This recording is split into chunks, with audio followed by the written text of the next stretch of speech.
Welcome to Financial Services What's Up? This podcast brings together experts from the financial service world to figure out what financial market participants could and should be doing to embrace the biggest challenges and opportunities of the financial sector. I'm Björn Ebert, the financial service leader at PwC Luxembourg. And I'm Sandra Baillie, an asset management partner at PwC here in Luxembourg, and very keen to discuss our industry together. Welcome back to the Financial Services What's Up podcast, where we unravel the complexities and opportunities in the financial sector in Luxembourg and beyond. And warm welcome to Björn Ebert. Thanks, Sandra. It's really a pleasure to be with you today. And I think we look into my favorite topic, which is innovation. And it's super interesting for me today to talk about that because I'm also leading our internal innovation department. And I'm really looking forward to our conversation today. And we have a special guest to join us today. So we are really honored to hear from Sasha Baillie, who is the CEO of Luxinnovation since 2018. She has really a distinguished career where she started as a Luxembourg diplomat, including postings in Brussels and Moscow. Then you returned to Luxembourg, where you joined the Ministry of Foreign Affairs and you initiated, among others, the Luxembourg nation branding. You contributed to the Ministry of Economy, and you were also involved in the Luxembourg government satellite, and you were involved in the LuxGovSat. So many public and private initiatives that saw the light thanks to you. So we're really honored to have you here. It's great to be here. Thank you for having me. So as a first question, I would like to hear a little bit from you about Luxinnovation. So what is it actually about? Can you tell a little bit more about the strategy, but also on a day-to-day, what are the essentials for this organization? Right, yes, pleasure. Luxinnovation is actually Luxembourg's national innovation agency. We have existed since the 1980s, and our job is really to facilitate innovation by companies in Luxembourg, also in collaboration with research actors, with the public sector, bringing everybody together to work on concrete projects to move also the economy forward. So our focus really lies on the companies based in Luxembourg and traditionally very much industry, but also startups and across many sectors of our economy as it has grown and diversified. We are a public-private partnership in a way, but very much government-run, so fully aligned with the government's economic development priorities. And this is why we have an important role, I believe, to play in this country to move our country forward through innovation. Thank you for this overview. In terms of different missions, can you give us the highlights for Luxinnovation? Yes, I think they're really, if you need to look at it in two dimensions. One is really supporting individual companies, very various sizes of companies. It can be small companies, medium size, large, across many different sectors and many different levels also of maturity and digital maturity. Some are there that we support with integrating new technologies, and others are really developing themselves new technologies and can do so with research actors also based in Luxembourg or elsewhere in Europe. And it's about supporting them with their projects and helping them get access also to funding, national, but also European, getting access to knowledge, connecting them with labs or whatever's relevant. And so that's how we really support the companies in that sense. Do you have a few concrete examples of companies that you have supported? Yes, as I mentioned, very, very diverse. One that comes to mind that I think we're particularly proud of is, for instance, a company in Luxembourg called Hein Four. They develop industrial ovens for bakeries. They have a fantastic reputation across the world, and they have developed zero fossil energy, so low energy fuel ovens. Sorry, I was going to say the French word four, ovens. And they did this by actually developing a new technology, and they came to us with their concept. And whenever something is really a new technology, you can get national subsidies for it, because it's not yet that close to the market, so it can be eligible for state aid. And that's where we help the company identify what costs in this project could obtain some state support. Structure the project in a manner that when it's submitted to the Ministry of Economy, that they can get this funding support. And obviously that's absolutely key for companies that have to be competitive, that have a lot of costs to carry, and any support there that they can also get from the state is most welcome. Those processes can be complex for companies. And the administrative burden they have to carry often keeps them away from even trying. And our job is to facilitate it. And this is where you are coming in. A good job doing that too. Yes, yeah. So that's just one example of a company, and I could mention many others. There is also a European angle to Luxinnovation, when we are taking this a little bit higher to the European aspect. And then how is Luxembourg actually linking to European project, Horizon Europe, maybe one of them that I have heard from, which is also an EU funding program for research and innovation. How is Luxinnovation coming into play there? And also any other cool examples you have from real life? Yeah, sure. Well, our job there is what we call, what is called the national contact point for this Horizon Europe program. So it means that we have a team of people, the EU funding team. They are specialized in also different, technology areas, sectors. It can be health, energy, mobility. They attend meetings also in Brussels where these research programs are actually developed. So they know very well what's coming. And they understand these programs, the requirements to be able to take part in them, to obtain European funding, and also then to work with others in European consortia, which is extremely beneficial because you're not only taking part in much larger projects, but you're also learning from others, you're interacting inside Europe. So our team is there then to support our industry actors and also research actors in taking part, submitting their proposals to these European projects. To be part of it. Yeah, so it's about raising their awareness to this specific project. Could be super interesting for you at the Luxembourg Institute of Science and Technology, or for you at the Luxembourg Institute of Health, or another team at the Luxembourg, at LISER, the Luxembourg Institute for Socioeconomic Research. Right, it's identifying them and then helping the teams put up their projects so that when they're submitted to Brussels, that they also get retained. And that gives us a lot of European funding that then comes back into our Luxembourg ecosystem this way. You asked an example, right? I think you're about to jump in and say, give me an example. One that really comes to mind that I really like is one called, so it's, again, Luxinnovation has helped the LISER, in this case, the Luxembourg Institute of Socioeconomic Research, to take part in a project which is called Win-Win for Work Life. And it's all about creating this healthy, inclusive, and sustainable remote working environment.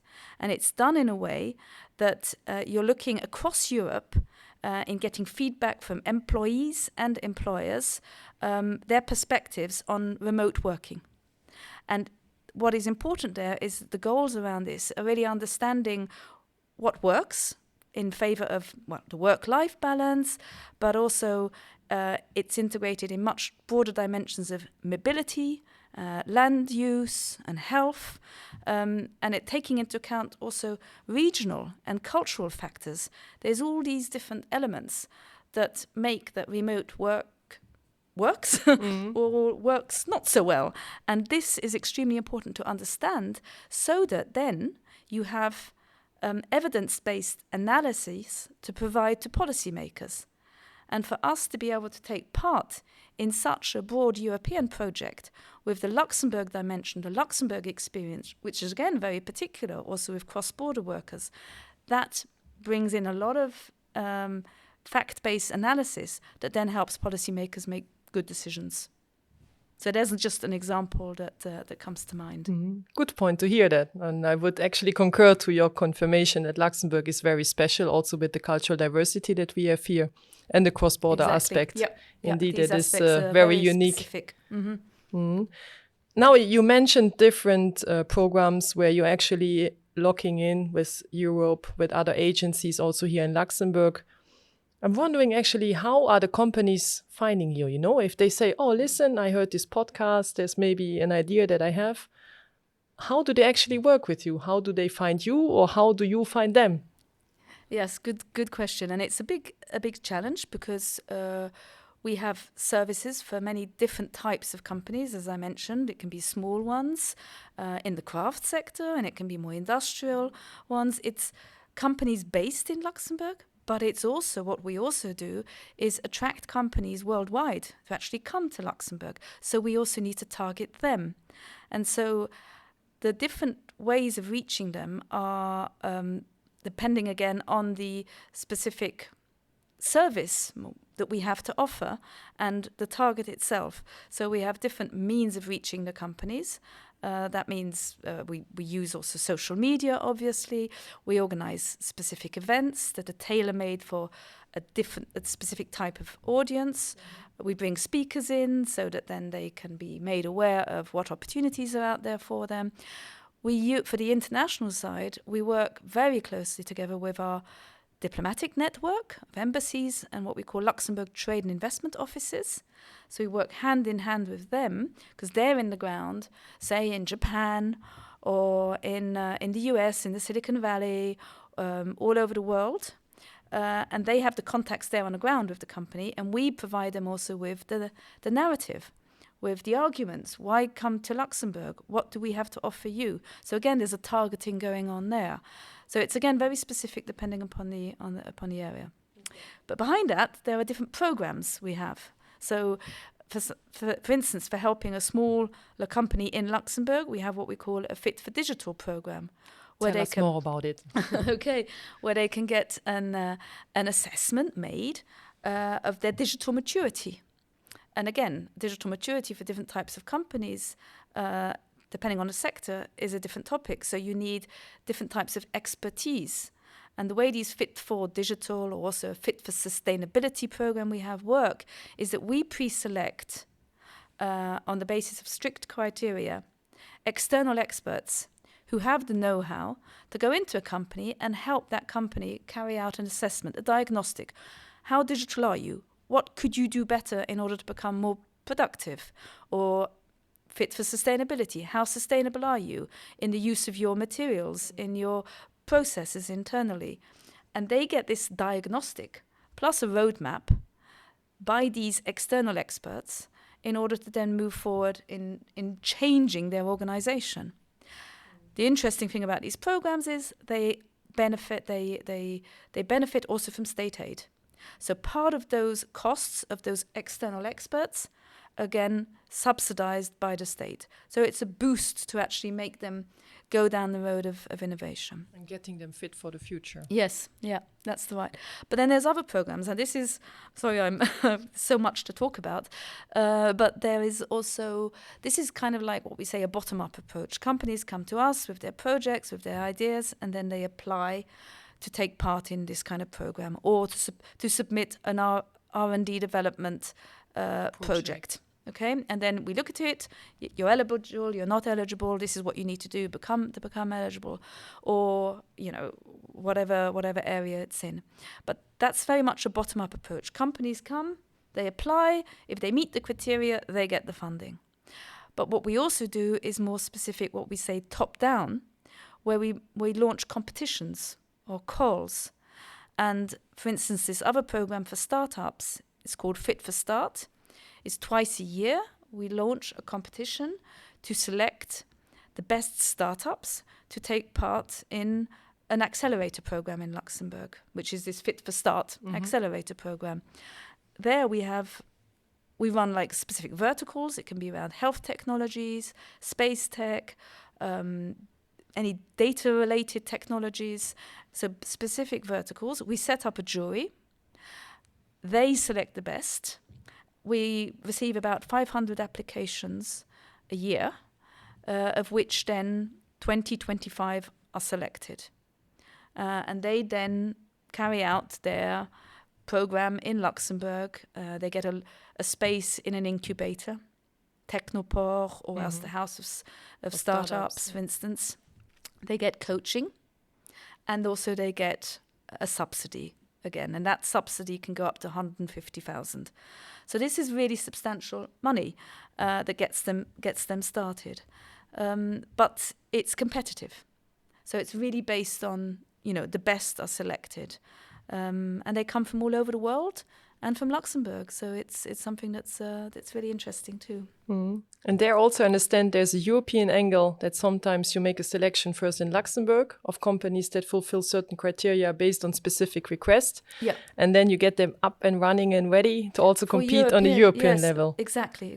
And one area there, for instance, which is very pertinent, especially in the current geopolitical environment, is in the area of defense technologies.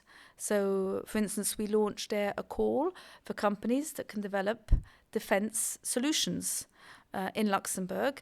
And this allows us also to see what we have here in Luxembourg as companies and research actors that can provide. These can be cyber solutions, space-related, a lot in the area of resilient, lightweight materials, for instance. So developing solutions around that meet the needs of NATO, of European security and defense, because we work closely with our defense department, our defense minister, in identifying where are the gaps in Europe, what kind of defense technologies do we need and we're missing and need to be developed. And by knowing that, so what's required for European defense, and we can then identify it in Luxembourg, who are those who can best actually develop solutions to meet those needs.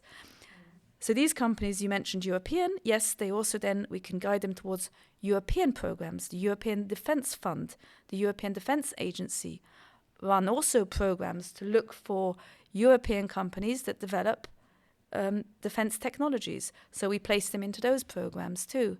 So there's a lot of filtering out the best and giving them the right support so that they can provide these new innovative technologies that we all need.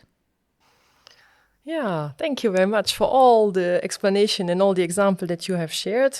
Now I'm looking at Björn and thinking about the financial sector. So when we think about the financial sector, where are the opportunities that you see actually for our listeners? Sandra, first of all, I'm super happy that you not asked me about defense or space. So that I can talk about financial services. But I would like first to highlight, Luxembourg is under the top 20 countries in the world in terms of innovation based on the Global Innovation Index, which was launched in September, which I think is a super achievement and also shows that, with the love, with Lux Innovation, with the universities, we are on the right track. And that, I would say, is also super important for the financial sector, because the financial sector is a sector which is globally known and we are leading. Take the take the asset management, we're the second largest center in the world. And what are, for the moment, things which are on our mind? It's for sure the digital transformation. To stay on the top level, we need to transform ourselves, and there we need to look at innovation to as an element to transform ourselves, especially in the digital space. And another point was just mentioned was the sustainability point.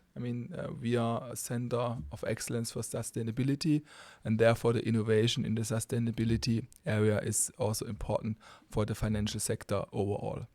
And I really have to say, I'm glad to hear that, we attract so many startups to Luxembourg, not only on Luxembourg level, but globally, because a lot of the financial service actors looking into their value chain, first to transform themselves, but also looking at innovative solutions within their value chain. And therefore, the startup scene is very important because you can take players and add it to your value chain. I think that's for me, three important points. And I guess, I think Lux Innovation plays there a crucial role. And I also believe we can even do more with what I just heard with all the programs, what is the offering, that we just more also get interconnected there. Sasha, would you like to add to that? I think you certainly agree that totally. more to do. Yes, yeah. Which opportunities do you see? Yeah, well, I think we as Innovation Agency haven't been targeting specifically the financial sector in the past. We've been built up around the needs of industry. That also comes from our historical past, that's where the need of innovation was. But I think the world is changing and the financial sector obviously also needs to go along that line. We see a lot of innovation, especially around the focus of data, really happening. And what we have here in Luxembourg is a very solid and innovative data environment. So there's been a lot of investment in infrastructure, high-performance computing, in research.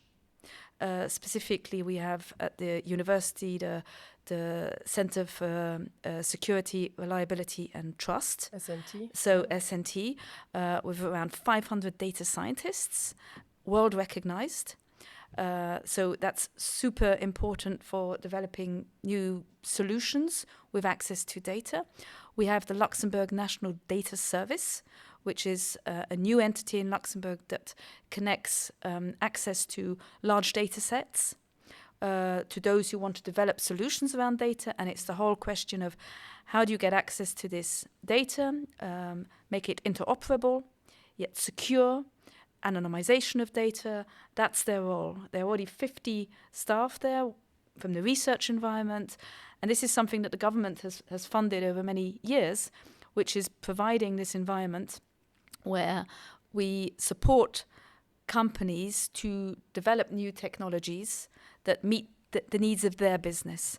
Now, I'm not personally familiar with the financial sector, so it would be very difficult to assess where exact needs are, but I can imagine also in the activities that are happening in Luxembourg that a lot of it is about processes that can be maybe rendered more efficient, more productive through artificial intelligence, more automatized, and to do so you also need knowledge, you need the right data skills, you need access to supercomputing, secure, extremely important. I think Luxembourg has a solid reputation there, and it's about bringing in these projects and connecting the right actors, bringing them forward, getting also maybe access to subsidies if it's really developing something new, and then that's all possible.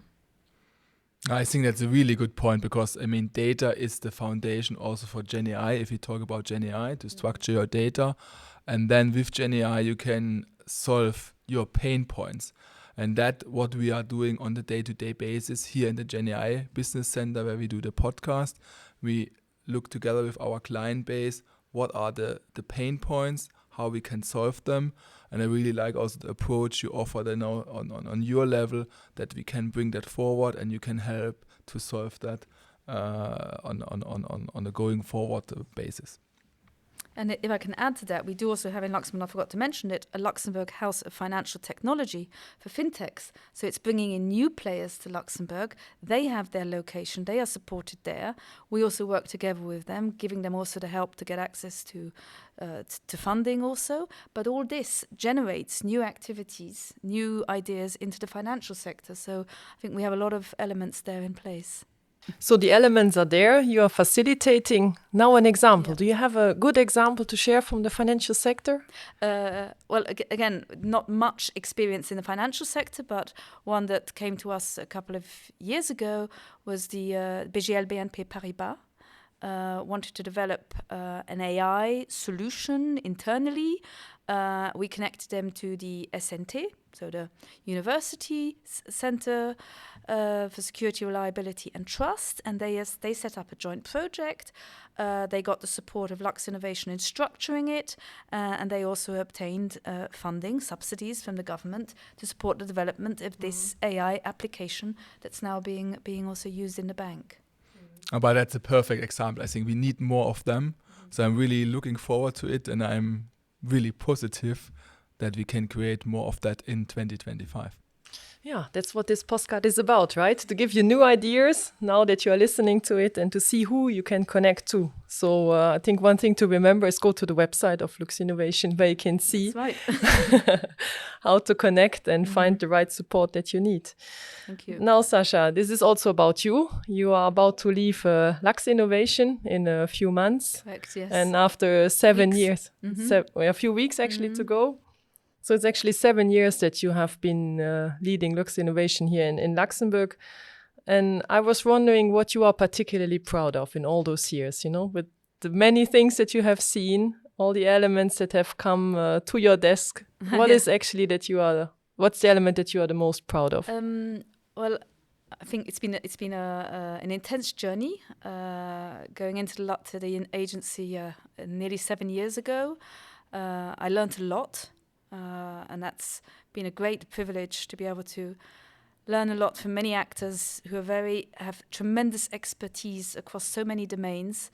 To be able to have had the opportunity to listen and understand.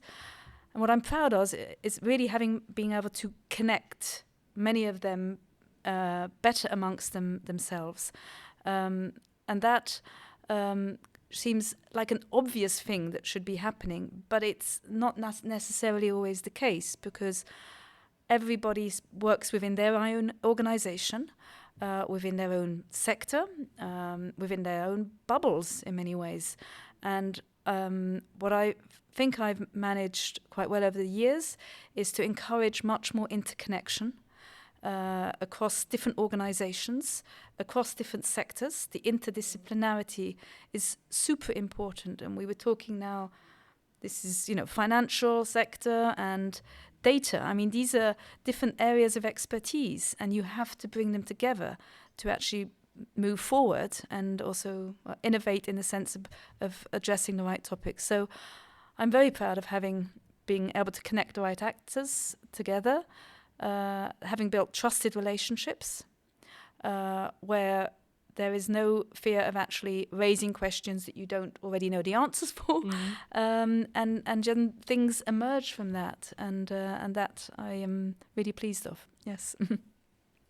Thank you for sharing that. So really connecting the bubbles, this is something that really speaks to me also. And when you have this public-private relationships, I think there's much more that we can take out of it. If we really make sure that those trusted relationships are even maintained, entertained, and developed also in the future. They are human relationships, and that doesn't just happen over digital connections. It has to happen through human contact, and it's something in Luxembourg, by being much more closely physically connected, we're more compact.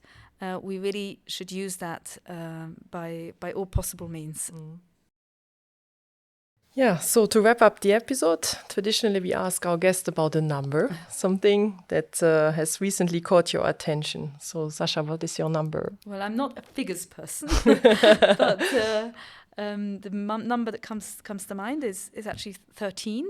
I know that's meant to be an unlucky number, but it's not. We have 13 nationalities working inside Luxinnovation, and what is fantastic there is that they bring in different cultures, but also different ways of doing things, of seeing things, of responding to situations, and that is mind-opening, and that's what which stimulates new ideas and brings new solutions. And it's so important that as an innovation agency we function in that way. And that is part of the DNA of our country, I believe, and so that's a meaningful number to me.